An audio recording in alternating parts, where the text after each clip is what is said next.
دنیا کی آبادی لاکھوں کروڑوں میں، مگر اس کا نام کیوں پھیلا تھا؟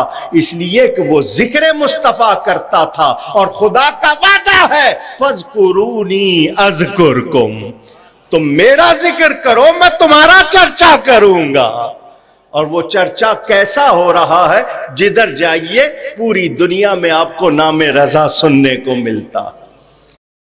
میرا ٹاکرا ہوا، ایک عرب سے ہوا، لیکن وہ عرب میں نہیں تھا، دنیا کے کسی اور علاقے میں تھا، یورپ میں تھا۔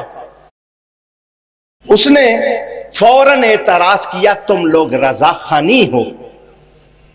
میں نے کہا بہت اچھا، آپ نے کہہ دیا، میں نے سن لیا۔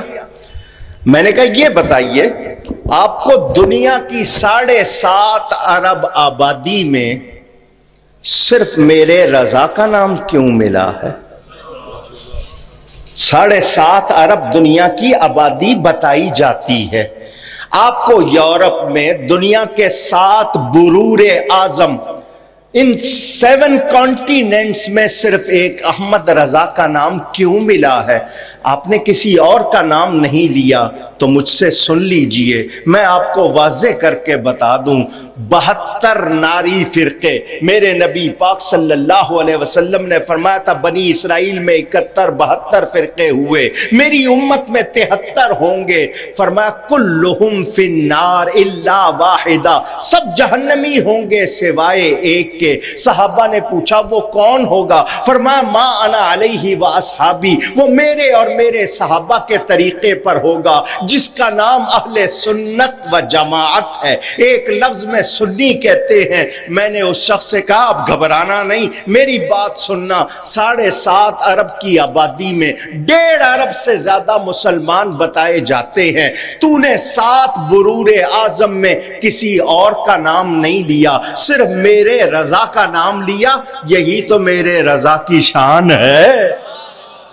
تمہارے پاس کوئی اور نہیں ہے، کوئی اور نام لیتے، تم کسی اور فرقے کا ذکر کرتے۔ معلوم ہوا وہ ایک نام بھی آج 72 فرقوں پر بھاری ہے۔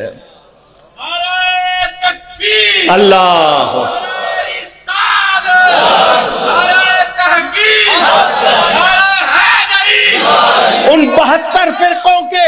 ان 72 فرقوں کے نام ایک طرف، ان کے کام ایک طرف، ان کے مدرسے ایک طرف، ان کی تبلیغ ایک طرف، ان کے جلسے ایک طرف، ان کی کتابیں ایک طرف، ان کا پروپیگنڈا ایک طرف، ان کا سرمایہ ایک طرف، ان کے سارے جتنے الو مائی کے رام وہ ایک طرف، میرا احمد رضا ایک طرف ہے۔